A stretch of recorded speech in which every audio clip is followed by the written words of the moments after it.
పూలులో శతాబ్దాల గౌరవం, పట్టు పరంపరకు ప్రతీక, సంప్రదాయానికి శాశ్వత చిరునామా సఖీ. ఇరాన్, ఇజ్రాయెల్, అమెరికా మధ్య జరుగుతున్న యుద్ధం ప్రపంచ దేశాలని వణికిస్తోంది. ఇప్పుడు అన్ని దేశాల మీద దీని ప్రభావం అనేది పడుతోంది. ఇరాన్కి సపోర్ట్ చేయడానికి చైనా మధ్యలోకి వచ్చింది. దీంతో ఇప్పుడు ఈ యుద్ధంలో చైనా గేమ్ చేంజర్గా మారబోతోందా? భారత్ పాత్ర ఏంటి? వీటన్నిటి మీద మనకు విశ్లేషణని అందించడానికి పొలిటికల్ అనలిస్ట్ ఢిల్లీ నుంచి పెంటపాటి పుల్లారావు గారు లైవ్ కాల్లో రెడీగా ఉన్నారు. వారితో మాట్లాడదాం. సార్ నమస్తే. సార్, 30 ఏళ్ల నియంత పాలన నశించింది అంటూ సంబరాలు జరుపుకుంటున్నారు. ఒకవైపు యుద్ధం జరుగుతుంటే ఇంకొక వైపు ఖమేనీ వారసులు ఎవరు అనే వాదనలు తెరమీదికి వచ్చాయి. ఒకవైపు వారసత్వ రాజకీయాలు, ఇంకొక వైపు చూసినప్పుడు పోటీదారులు, ఇలా రకరకాల పేర్లైతే బయటకు వస్తున్నాయి. నెక్స్ట్ ఇరాన్ కి కాబోయే అధ్యక్షుడు మరెవరు? ముందుండి నడిపే నాయకుడు ఎవరని మీరు భావిస్తున్నారు? ముందుండే నడిపి 80 ఎక్స్పర్ట్స్ ఉన్నారు, వాళ్ళు కంట్రోల్ చేస్తారు. ఆర్మీ ఏమైనా ఎదురు తిరుగుతుందా? ఖమేనీ లేడు. ఖమేనీ కొత్త లీడర్ని ఎవరిని అపాయింట్ చేయలేదు. నా సక్సెసర్ వీళ్ళని చెప్పలేదు. ఊరికనే ఎవరికి కంట్రోల్ ఇవ్వలేదు. ఫేవరెటిజం ఉండేది, కోర్ట్ పాలిటిక్స్ ఉండేది, ప్రొఫెషనల్ ఆర్మీ లేదు. ఇష్టం వచ్చిన వాళ్ళు అపాయింట్ చేసి వాళ్ళే ఉన్నారు. పోర్ట్రీస్ ఉన్నారు అన్ని చోట్ల. పోర్ట్రీస్ అంటే ఇన్ఎఫిషియెంట్. ఖమేనీ ఆయన తర్వాత ఎవరు ఎట్లే ఒక ధనవంతుడు వీళ్ళు లేకుండా చచ్చిపోతే ఏమవుతుందో అలా చేస్తారు. సో ఇప్పుడు ఎవరు బయటకు వస్తారో మనం చెప్పలేం. ఎవరు సపోర్ట్ చేస్తారు, ప్రజలు ఏం చేస్తారు? చాలా సీరియస్ సిచ్యువేషన్ అయిపోయింది. ఇప్పటి వరకు సైనికులు పంపిస్తున్నారు. అమెరికా సైనికులు పంపాలా వద్దా? తర్వాత ఎనర్జీ ఏంటంటే మన మీద అటెన్షన్ పోయింది. అమెరికా మనం పట్టించుకోదు. అది ట్రేడ్ లేదు, పాడు లేదు. రష్యా నుంచి ఆయిల్ కొనుక్కోవద్దు. ఇవన్నీ నేను చాలా క్లియర్గా కొద్దిగా చూస్తున్నాను. భారతదేశానికి పరిస్థితి మంచిదా? మంచిది. మనకి ఎవరు స్నేహితులు? యుఏఈ వాళ్ళు స్నేహితులు. సౌదీ అరేబియా మన స్నేహితులా? ఖతార్ మన స్నేహితులా? పాకిస్తాన్ ఎందుకు కంట్రోల్ చేయలేదు? చైనాని ఎందుకు కంట్రోల్ చేయలేదు? ఎవరు అంటే భారతదేశానికి హద్దులో పెట్టాలి. ఏడిపిస్తా ఉంటే కొంచెం కంట్రోల్లో ఉంటారు, చేశారు. మనకి సైలెంట్గా పెరగటానికి టైం కావాలి. మన ఆదాయం ఎక్కువ లేదు ఈ దేశంలో. ఎక్కువ సామాజిక గొడవలు కూడా ఉన్నాయి. కులాలు గురించి ఇంకా పోరాడుతున్నాం. రిజర్వేషన్ అని ఇదని ఏదో అంటున్నాం, ఇది అంటున్నాం. ఇంకా సెటిల్ అవ్వలేదు భారతదేశం. 80 సంవత్సరాలు ప్రజాస్వామ్యంలో సెటిల్ అవ్వలేదు. ఇంకా సోషల్ ప్రశ్నలు ఇంకా సెటిల్ అవ్వలేదు. చైనాలో లేదంటే చైనాలో ఏముండవు, పాకిస్తాన్లో లేవు. ఫినిష్. సోషల్ సమాజ క్వశ్చన్స్ లేవు, పెద్ద క్వశ్చన్స్ ఉన్నాయి. సో భారతదేశం చాలా కేర్ఫుల్ గా డెలికేట్గా. భారత్ పాకిస్తాన్ మధ్య యుద్ధాన్ని నేనే ఆపాను అంటూ డొనాల్డ్ ట్రంప్ తనను తాను ఒక శాంతి దూతగా ప్రొజెక్ట్ చేసుకున్నాడు. అలాంటిది ఇప్పుడు ఇజ్రాయెల్తో కలిసి ఇరాన్ మీద యుద్ధానికి దిగాడు. అమెరికా ఫస్ట్ అంటూ ఆయన వాళ్ళ దేశంలో ఉన్న వాళ్ళనే వెళ్ళగొట్టడానికి అనేక రకాలైన రూల్స్ తీసుకొస్తున్నాడు. అలాంటిది ఇప్పుడు ఇజ్రాయెల్ కోసమే యుద్ధం చేస్తున్నాడా, లేదంటే తన సొంత ప్రయోజనాలు ఏమున్నాయి? అమెరికా ప్రయోజనాలు కూడా ఉన్నాయి. ఇరాన్కి న్యూక్లియర్ వెపన్స్ వస్తే మొత్తం ఏరియా అంతా థ్రెటన్ చేస్తారు. ఈ దేశాలన్నీ ఆయిల్ ప్రొడ్యూస్ చేస్తున్నాయి. ఇరాన్ డామినేట్ చేస్తారు. ఇరాన్ అన్ని చోట్ల అగ్రెసివ్ గా పోయింది ఈ 40 సంవత్సరాలు. సో అమెరికాకి డైరెక్ట్ ఛాలెంజ్. ఏదో దూరంగా ఉన్నారు అంటున్నారు కానీ అదేం లాభం లేదు. ఒకవేళ ఆఫ్టర్ ఆల్ పాకిస్తాన్ దగ్గర రోజు అంటున్నాడు, మేము బాంబులు వేసేస్తాను, మీ మీద ఇండియా మీద వేస్తాను అంటున్నాడు. సో పాకిస్తాన్ ఇరాన్ పోల్చితే ఇరాన్ ఎంత అడ్వాన్స్డ్, ఎంత డబ్బు ఉన్నది, ఎంత సమాజంలో వాళ్ళ బలం ఉన్నది. చాలా పెద్ద సమాజం, పెద్ద బలం ఉన్న సమాజం ఇరాన్ పాకిస్తాన్తో కంపేర్ చేస్తే. సో అమెరికా ఈవేళ ఇది డొనాల్డ్ ట్రంప్ అన్నాడు, ఇది అన్నాడు, అది అన్నాడు, అది పట్టించుకోక్కర్లేదు. ఆ స్టేజ్ అయిపోయింది. ఆయన ఇష్టం వచ్చింది అంటాడు, మనం అడ్జస్ట్ చేస్తే పోవాలి. ఇప్పుడు ఆయనకి మన మీద దృష్టి ఉంటుందా? దృష్టి ఉండదు. ఈ వార్ మీద పడిపోయింది. ఇవన్నీ క్యాలిక్యులేట్ చేసేదా చైనా వస్తుందని. వాళ్ళ థింక్ ట్యాంక్స్, వాళ్ళ అడ్వైజర్స్ ఉన్నారు, ఇంటెలిజెన్స్ అంతా చూసేది. వాళ్ళు చేశారా లేదా?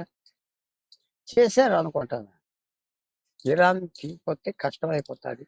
వాళ్ళ ప్రపంచంలో మనం ఉండలేము ఫీలింగ్తో వచ్చారు. రేపు ఎవరైనా బ్లాక్మెయిల్ చేస్తే ఏం చేస్తావు? Genuine fear. సో ఇప్పుడు మెయిన్ క్వశ్చన్ ఏంటంటే ఇప్పుడు బయటికి ఎలా వస్తుంది అమెరికా? చైనా ఛాలెంజ్ చాలా ముఖ్యం. ఇంత డీప్ అయిపోతుంది చైనా అనుకోలేదు, కానీ తప్పలేదు. ఎందుకంటే ప్రపంచం అంతా చూస్తుంది. మనం ఇంటర్ఫియర్ అవ్వకపోతే మనం దీంట్లో ఉండం. సో ఈ ప్రశ్నల అన్నిటికీ ఏ జవాబు ఇచ్చినా చైనా ఏ రకంగా ఇంటర్వ్యూన్ అవుతుంది, ఏ రకంగా సపోర్ట్ చేస్తుంది చూడాలి. సరే, అగ్రరాజ్యం పెద్దన్నగా పేరు తెచ్చుకున్న అమెరికా యుద్ధం, ఈ దుందుడుకు చర్యల ద్వారా ప్రపంచ దేశాలకి ఏం సందేశం ఇస్తోంది? అవన్నీ ఎవరు లెక్క పెట్టలేదు.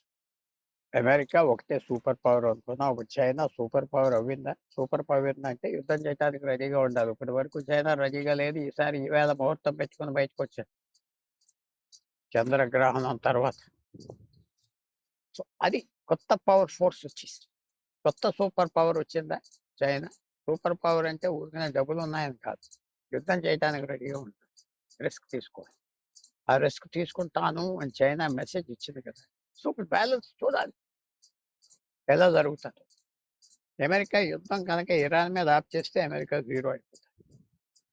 ఇరాన్ సరెండర్ చేస్తుందా న్యూక్లియర్ థింగ్స్?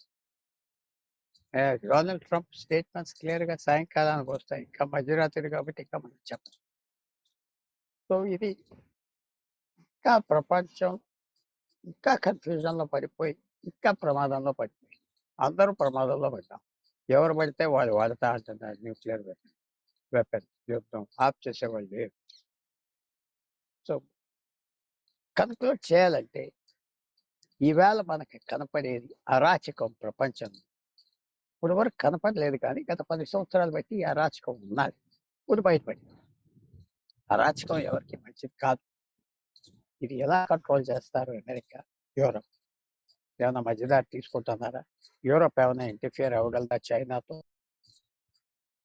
చైనా ఏ రకంగా కంట్రోల్ చేయగలరు? చైనా ఎవరిని వాడుతుంది? నార్త్ కొరియా వాడుతుందా? అప్పుడు అయ్యా చేస్తారు. సో అమెరికా ఎంత గట్టిగా ఉంటుంది, ఎంత రిస్క్ తీసుకోవడానికి రెడీగా ఉంటారు. ఇజ్రాయెల్ అమెరికా దాడుల్ని ఇరాన్ సింగిల్ గా తిప్పి కొడుతోంది. అసలు సింగిల్ గా ఇంత చేస్తుంది, ఇంత పవర్ఫుల్ ఇరాన్ అని ఈ రెండు దేశాలు ముందుగా అంచనా వేయలేకపోయాయా? చేశారు చేశారు ఎంత చేస్తారు అందరికి తెలుసు. ఏం పెద్ద చేశారు ఇప్పుడు వరకు? ఏంటి ఏం చేశారు? మిసైల్స్ కాల్చారు అంతే. ఏం చేశారు? మిసైల్స్ కాల్చడం మాత్రంలో ఇంత చేయగల చేశారు. ఇది డెడ్ హ్యాండ్ అంటారు. చచ్చిపోయిన చెయ్యి ఇచ్చిన ఆర్డర్స్. కమేని బ్రతికున్నప్పుడు ఫిబ్రవరి 28 మొదలై ఈ ఆర్డర్స్ ఇచ్చేసారు. యుద్ధం వస్తే ఆడి మీద బాంబులే, ఈడి మీద మిసైల్లే. వాడు చచ్చిపోయినా ఆ ఆర్డర్స్ ఇంప్లిమెంట్ చేస్తారు. డెడ్ హ్యాండ్ ఆర్డర్స్ అంటారు మిలిటరీ భాషలో. సో ఏం చేశారు ఇప్పటి వరకు? 10,000 మిసైల్స్ ఉన్నాయి. 10,000 మిసైల్స్ కొనుక్కున్నారు. వాళ్ళు ఏం చేశారు ఇప్పటి వరకు? చెప్పండి. ఏమైంది పెద్ద? మిసైల్ వేయటం మాత్రంలో ఎక్కడ టార్గెట్ చేశారు? ఇంకా ఇప్పుడు ఇవాళ నుంచి వేడెక్కుతుందా? డైరెక్ట్ గా సౌదీ అరేబియా కింగ్ ప్యాలెస్ మీద వేస్తారు. వాళ్ళు ఆఫ్ చేస్తున్నారు, వాళ్ళు ఆఫ్ చేస్తున్నారు. వాళ్ళు ఎంటర్ అవుతారా? ఎన్నో ఫ్యాక్టర్స్ ఉన్నాయి, ఒక ఫ్యాక్టర్ కాదు. ఈ ఈ ఫార్ములాలో, ఈ ఈక్వేషన్ లో, ఈ ఆల్గోరిథం అంటారు, ఎన్నో ఫ్యాక్టర్స్. ఇప్పుడు రోజు రోజుకి కొన్ని బయటకు వస్తుంది. చైనా విషయం, చైనా దాక్కుని ఇవాళ ఛాలెంజ్ ఇచ్చింది అమెరికా. ఏ ముఖ్యమైన విరోధి చైనాకి భారతదేశం అమెరికా ఒక్క సాయం చేయలేదు, ఏడిపించింది. సో నేను ఇవన్నీ చెప్పాలంటే సమయం చాలదు. Letters leave. ఇప్పుడు ఎంతవరకు వదలాలంటే చైనా ఎంట్రీ ఈ యుద్ధ పరిస్థితి మార్చేసి, ఎలా మార్చేసి ఏం చేస్తుంది? ఇప్పుడు అమెరికా మీద ఆధారపడి ఉన్నది. చైనా ఎంత గ్యాంబల్ చేస్తుంది దీని మీద చూడాలి. సార్, ఫైనల్ గా ఒక్క క్వశ్చన్. ఈ మూడు దేశాల మధ్య వైరం అనేది ప్రపంచ దేశాలని వణికిస్తోంది. ఇప్పుడు అన్ని దేశాల మీద కూడా దీని ప్రభావం పడుతోంది. అయితే ఈ యుద్ధాన్ని ఎలా ఆపాలి? ఐక్యరాజ్య సమితి పాత్ర ఏంటి? చర్చల ద్వారా యుద్ధాన్ని ఆపే అవకాశం ఏమైనా ఉంటుందా? చర్చల ద్వారా ఆపవచ్చు. డిప్లొమసీ ఎప్పుడు పనిచేస్తారు. ఐక్యరాజ్య సమితి వాడు వెళ్ళి మాట్లాడటానికి కూడా, కదలటానికి కూడా వాళ్ళ దగ్గర ప్రెస్టీజ్ లేదు. వాడు వెళ్ళి కదలాలి. రావాలి, ఇరాన్ రావాలి. ఇంకా ప్రయాణం చేయట్లేదు. ఇరాన్ రావాలి, అమెరికాకి వెళ్ళాలి, మీరు ఆఫ్ చేయాలి, మేము సెటిల్ చేస్తాం, తిరగాలి. వాళ్ళెవరు తిరగట్లేదు. అది ప్రాబ్లం. ఆఫ్ చేయొచ్చు. డిప్లొమసీ కింద ఉండొచ్చు. చైనా కూడా ఆఫర్ చేయొచ్చు. ఇదిగో ఆఫ్ చేయి, మేము ఎంతవరకు చేస్తాం, సెటిల్ చేస్తాం. డిప్లొమసీతో చేయొచ్చు. డిప్లొమసీ అందరికి సరిపడా చేయొచ్చు. అది ముందరకు వస్తారా? ఏ యూరోపియన్ దేశాలందరూ, యూరోపియన్ కమ్యూనిటీ ముందరకు వస్తారా? Donald Trump prestige, America prestige పోకూడదు, చైనా ప్రెస్టీజ్ పోకూడదు. ఆ మధ్యం చేయాలి. Thank you so much sir. ప్రపంచ దేశాలని వణికిస్తున్న యుద్ధ పరిస్థితుల మీద డీటెయిల్డ్ ఇన్ఫర్మేషన్ అందించారు. Thank you so much. Thank you.